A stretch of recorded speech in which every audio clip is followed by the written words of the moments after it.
So guys, before we get started, don't forget we do have that amazing discount code thanks to Tier 0 Games going on right now. And all you have to do is put in ZW Games 5 to get 5% discount on your total order at tier0games.com. The links will be in the description below. What's up YouTube, Darryl here from Seven War Games.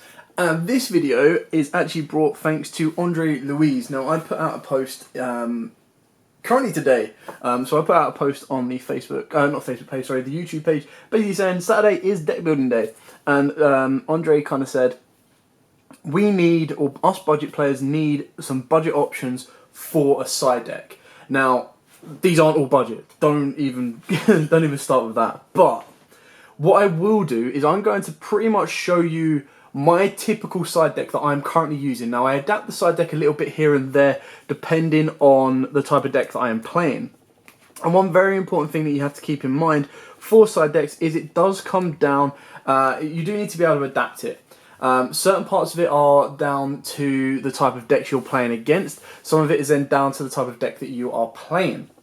However, what I'm going to do is I'm going to take you through my typical side deck at this moment in time, and then I'm going to go through some cheaper options or some budget options in comparison to some of the higher valued cards, and pretty much by the end of this video show you a generic kind of side deck that you can put together very, very cheaply. So, for those of you who don't know, at this moment in time I am currently playing like a go second deck. So if I'm not maining some of these cards, I'm definitely siding them in. So the main cards that you'll see in most people's side decks right now, and the one that really jumps out at people and is like, oh my god, that's expensive, is of course Lightning Storm. Now, people are starting to play around this card a lot more, because it only destroys your face out of tap position monsters. It does massively hit the back row as well. That's why it's such a versatile card, because even though you have to control no face up cards, being able to drop this on your opponent and then basically go, and that's it, you're going to lose all your monsters or you're going to lose all your back row, is incredibly powerful.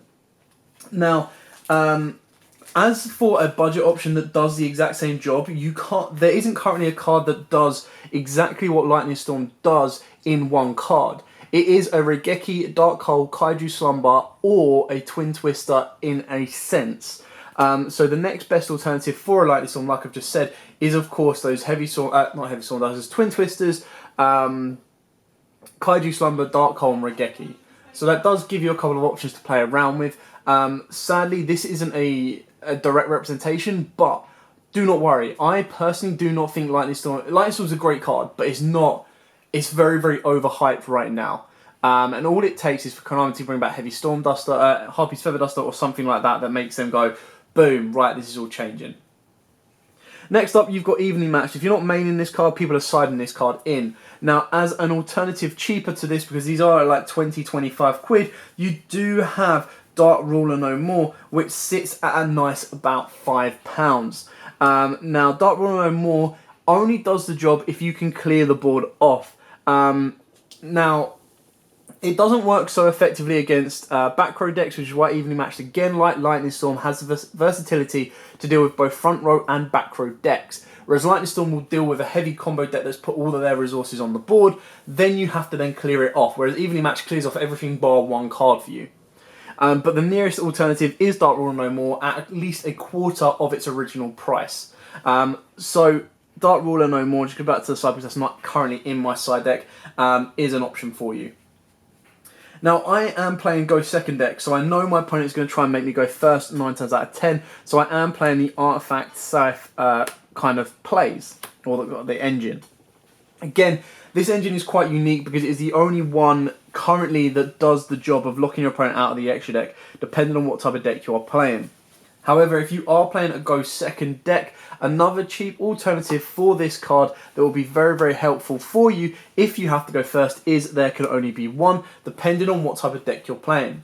There Can Only Be One, Rivalry and Gozing can be very useful and really slow down the meta.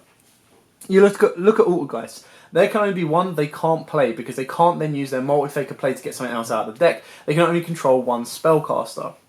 Against something like Salamangrates, they are all Cyverse, it shuts them down. Against something like Spirals, they do have lots of different types, but it does again slow them down a little bit more because some of those are the same type. So you've got the same shared warriors, spellcasters, and it really, really slows the deck down. So if you can't get into the Artifact Scythe engine, definitely go to something like There Can Only Be One if you are going as a preliminary go second deck and you just need something to side in to go first to stun your opponent, slow them down, and kind of then go into your OTK plays. The remaining cards that I do play on my side deck are actually relatively budget right now. And I advise these to be in pretty much most side decks without a doubt. And that is Twin Twister, purely because unlike Heavy Storm Duster, you don't have to meet a certain requirement. If you don't like discarding or you think your opponent's going to be playing anti-spell, you can play Heavy Storm Duster and you can play stuff like MST as well, not to mention Cosmic Cyclone. We've then got Nibiru. Now, Nibiru is about a £10 card last time I checked. If it has gone up since then I do apologise. If it is not a budget option, your next closest budget option for this type of card will be any form of Kaijus. Now, you can play Kaijus. If you do not use your normal summon, you can play Raw mode. You can also play Lava Golem. If you do rely on your normal summon, then I highly advise putting Kaijus in. And what I'm going to do after this is I'm actually going to show you a generic kind of budget side deck as well. So this, let me just move these out of the way, is my current typical side deck right now. Like I said, I play Go Second, but whether you play Go First or Go Second, Nibiru definitely goes in, Twin Twisters definitely goes in. If you are a Go Second deck and you need to have a decent Go First play, you put these in. If not, you take them out. And then you've got Triple Evenly and Triple Lightning Storm. There's your money, okay? Now, you guys want budget options, absolutely fine, and you can do the job just as well on a budget. So, we've already mentioned Dark Ruler No More, and we've already mentioned There Can Only Be One.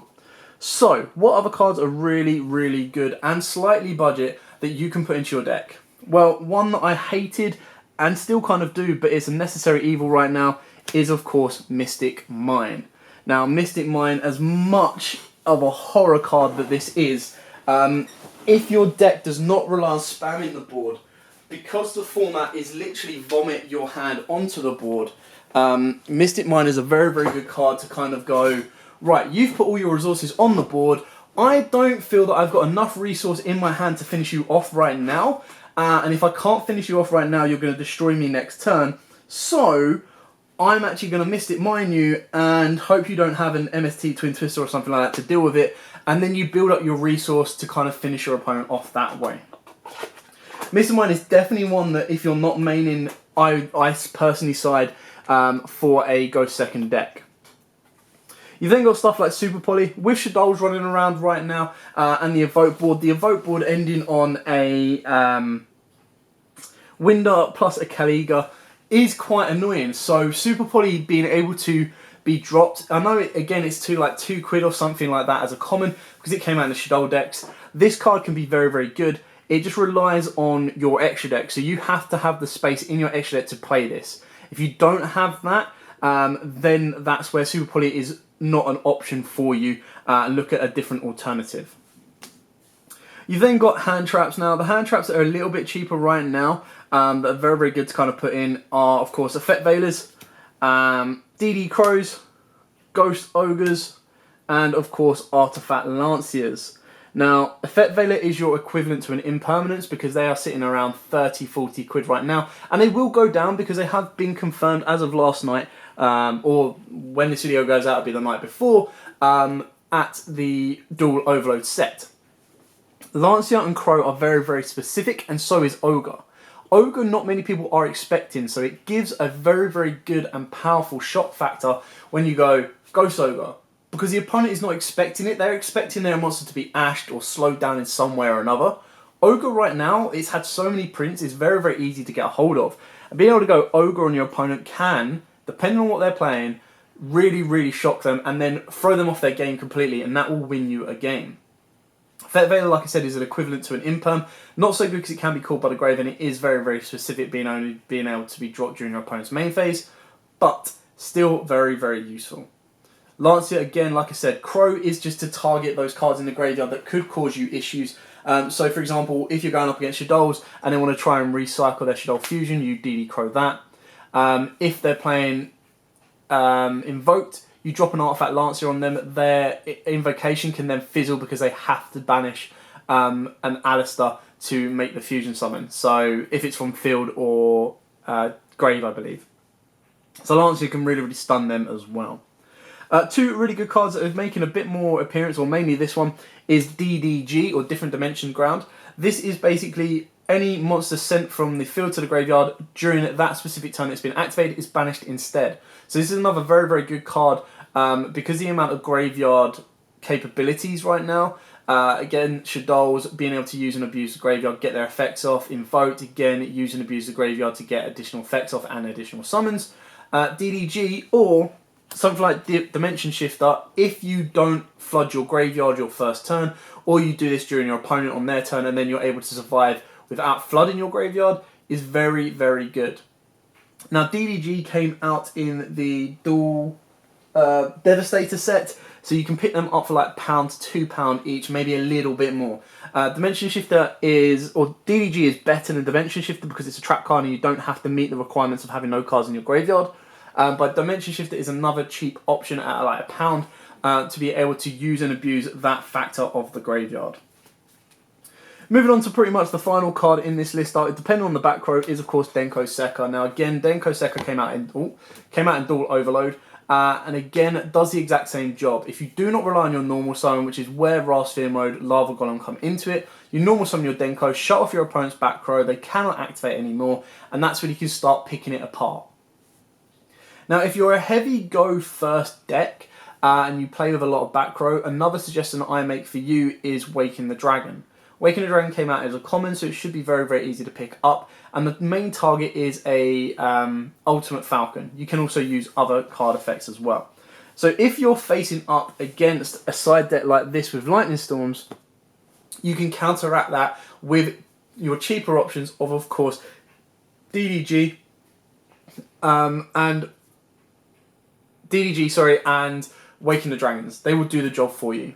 Like I said, if you're a Go second deck, then there can only be one, and Dark Ruler No More and even Mystic Mine are your best budget options for going second.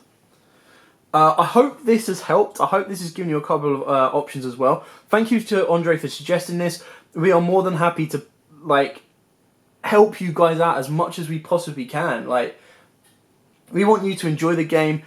Dual Overload is going to be an insane set that's coming out soon, and hopefully we'll get even more nice, relevant cards being printed. We only know about 40 out of 100, so there's still 60 more cards to be announced, and I think 15 new Link Monsters, something along those lines.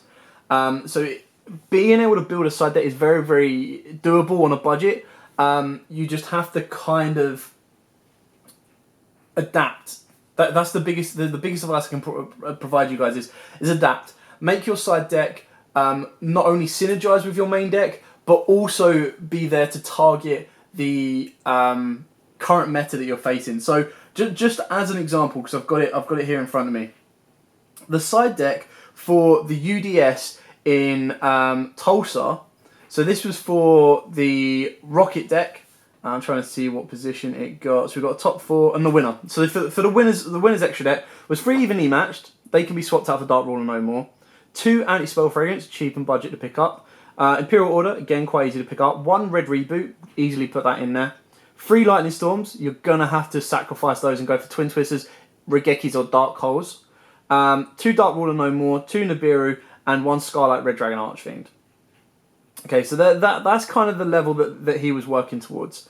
Then, as another example, second place in YCS Utrecht, Matteo, who ran that insane 60 card, 3 angular, rank 3 span deck, was insane, was playing 1 Red Reboot, triple anti-magic arrows, so they're a little bit expensive. They're kind of like the spell version of Evenly Matched.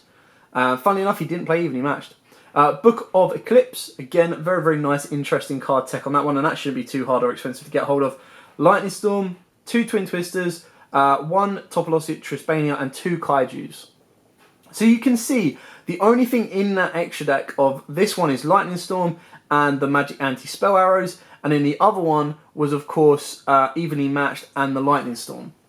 So the biggest question the biggest thing you've got to find is the equivalence to Lightning Storm, and I personally feel if you're adamant and you're like, I have to have the closest equivalent to this, you are going to have to put in Regeki plus 2 Dark Holes. It's just the only way of getting close to what that card can do.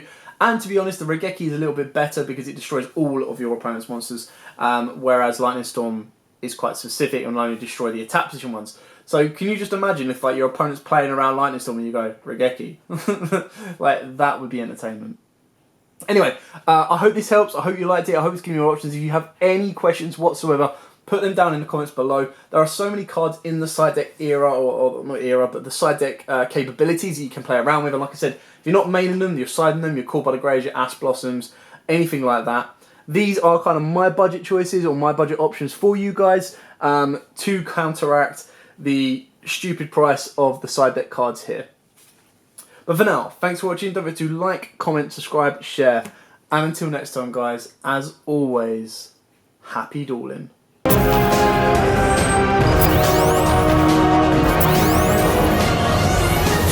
Yo!